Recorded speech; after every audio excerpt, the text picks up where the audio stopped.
First of all, I wanted to thank you all for being here. You know, it's nice having a collection and knowing things, but it's even nicer sharing what you know or what you think you know, and I probably learn as much from you as you from me. Quite a few people were asking about the Beretta BRX1.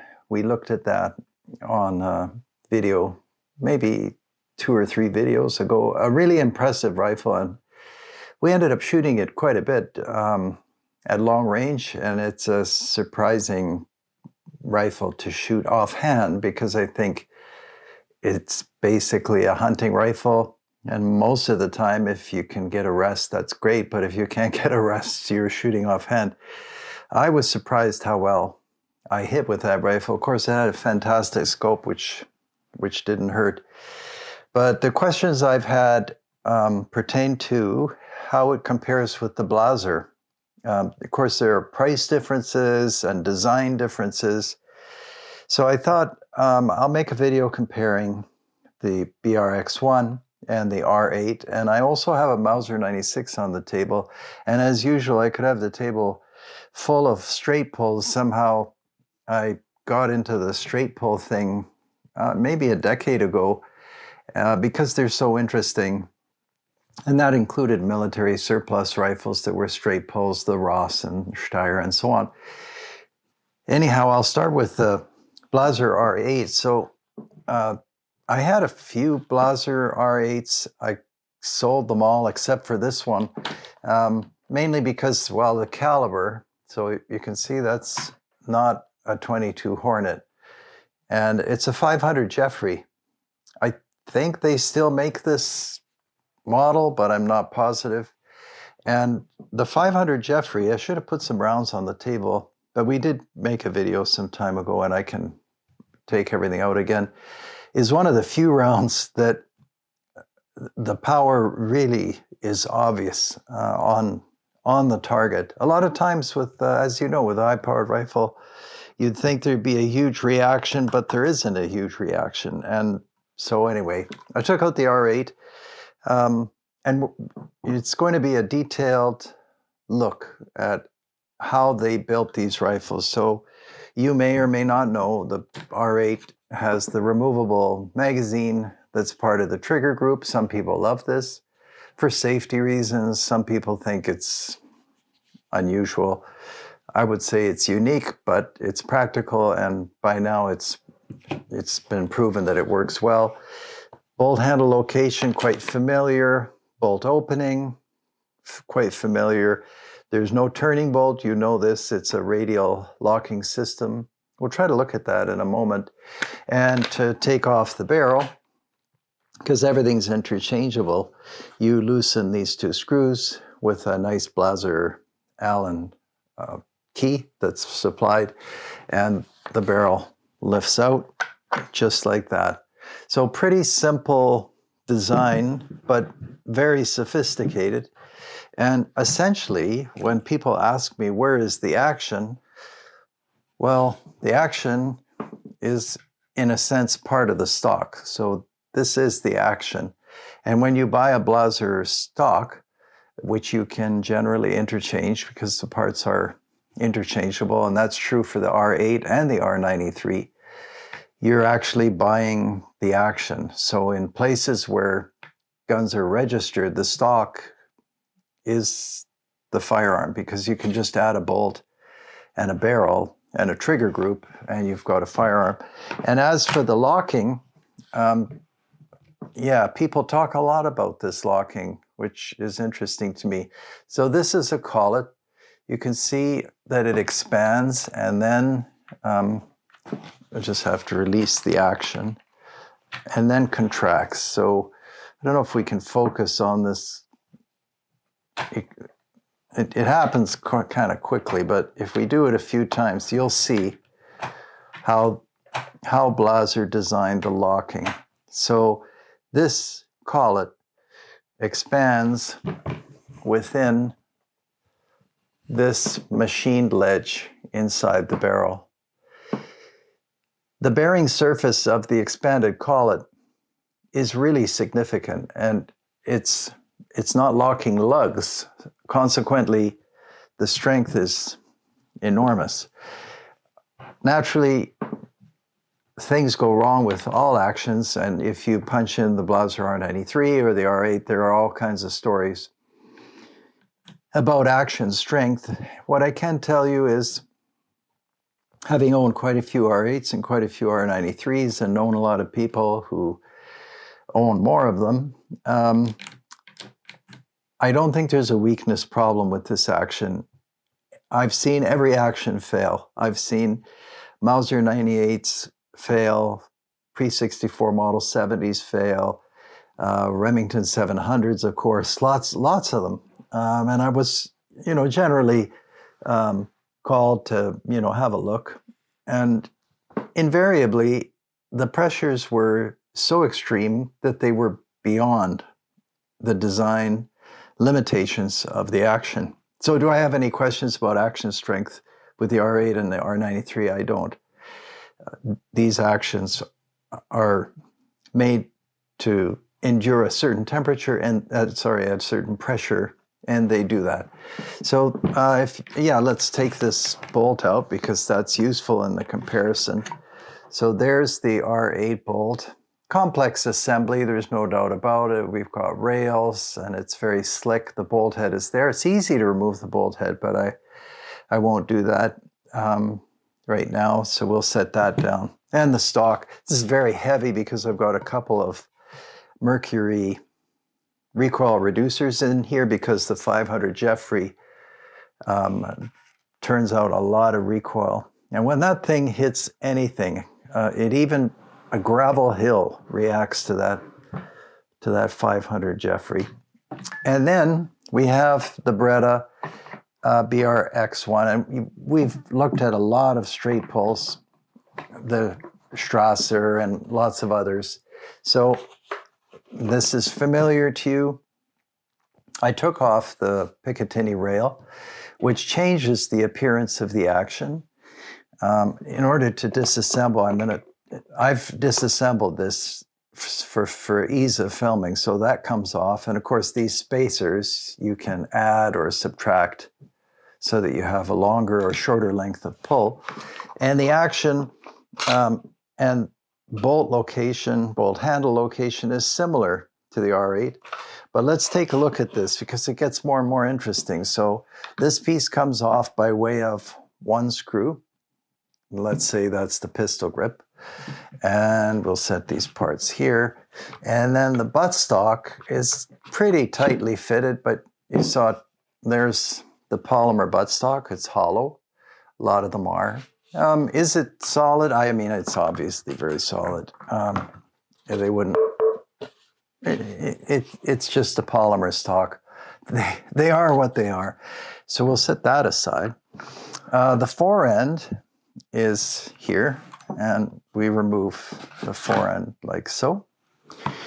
This part, I'm not sure what it does, but it is one of those parts that if I were part of a design team, I would say we have to somehow capture this part, because when I first disassembled this rifle, it fell out, and then you're constantly looking for the place where the part fits.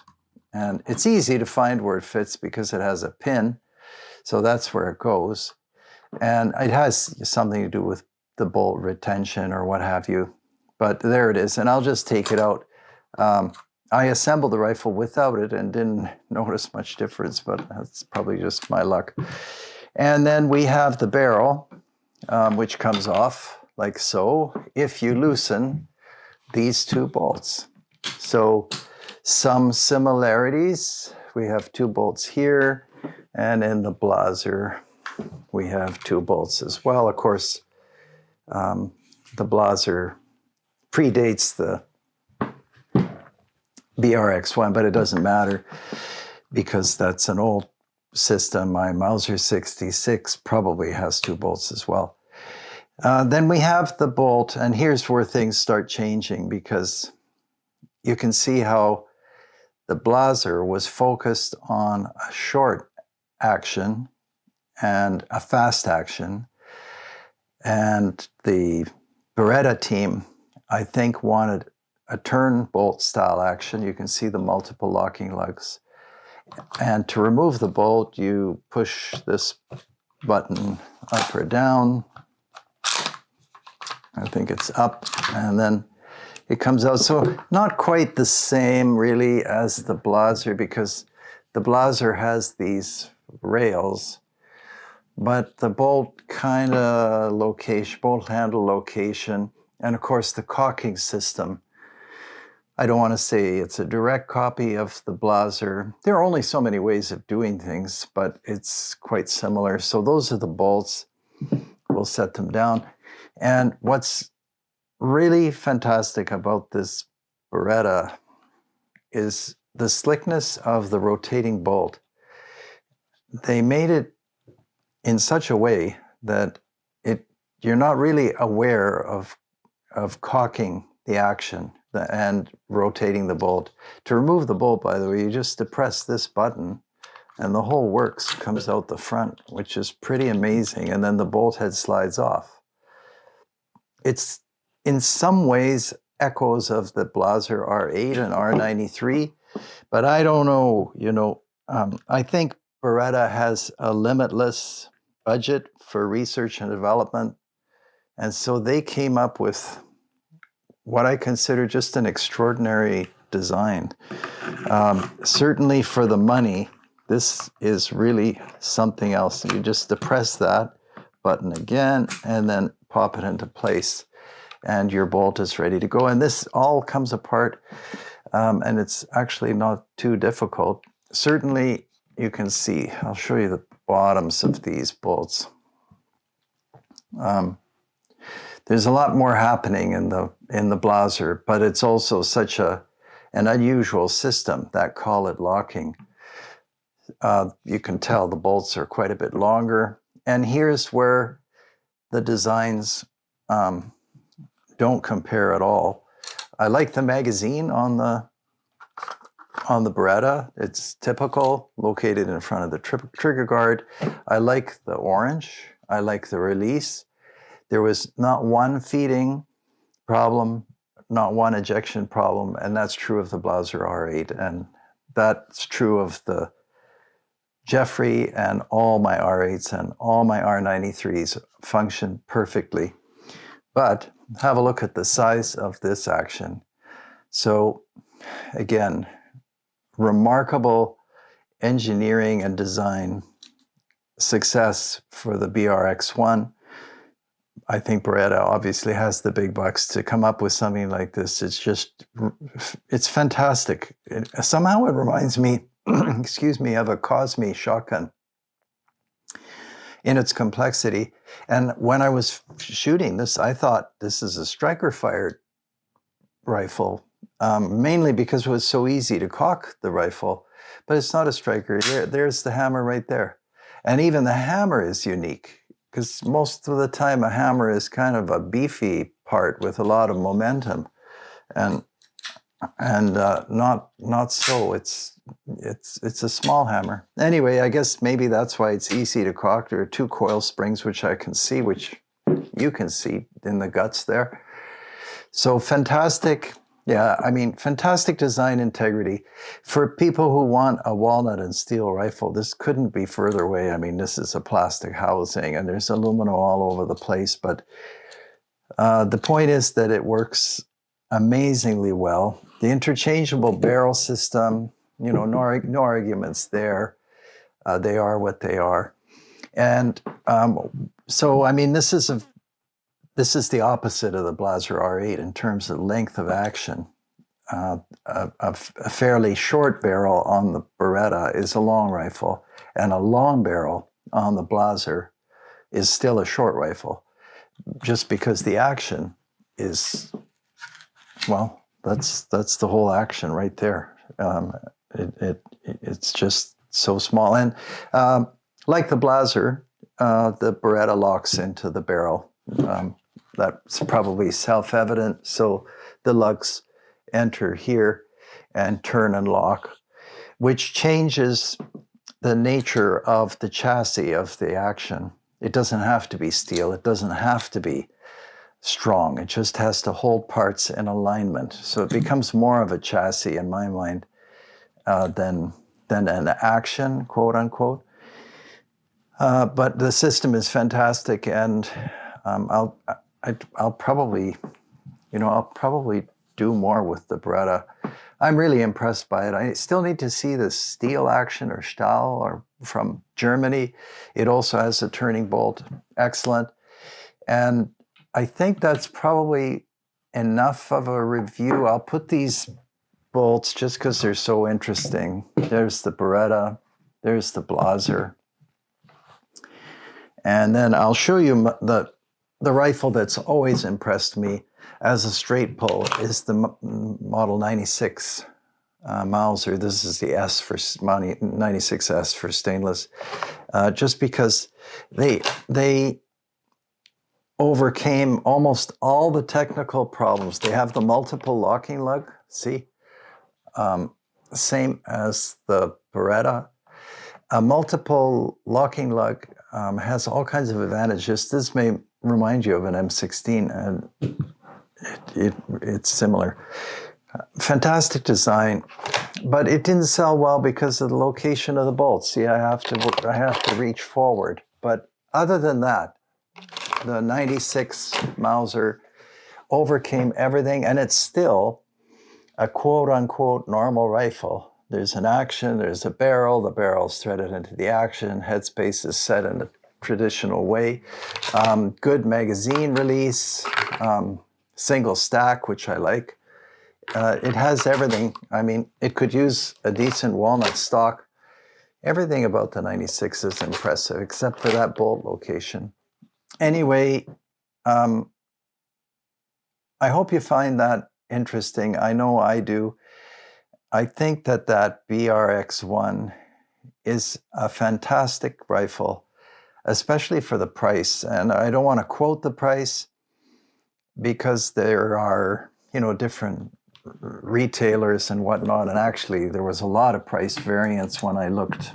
And there seems to be a shortage of everything these days. These are all sold out. Everything's sold out. Blaser's sold out.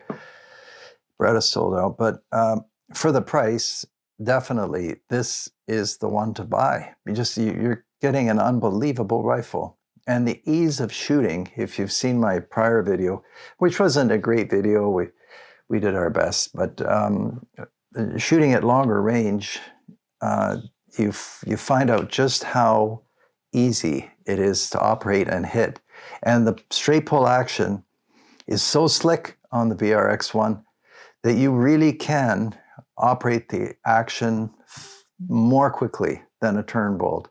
And yet it's still a turn bolt, so you don't have that fishy feeling that something's going to go wrong, which happens with collet locking and with tipping blocks and all these other systems. In our minds, I think we want to see a turning bolt head or locking lugs, and this one has, what is that? 1, 2, 3, 4, 5, 6. This one has 8 locking lugs, significant strength, and interchangeability of calibers and all the rest of the stuff. All right, well, that's probably enough on all this. Like I said, I wanted to bring out the Browning Acera and the Browning Morale, but I think that this Beretta BRX1 is a real accomplishment. And yeah, it's definitely something to consider if you want a straight pull.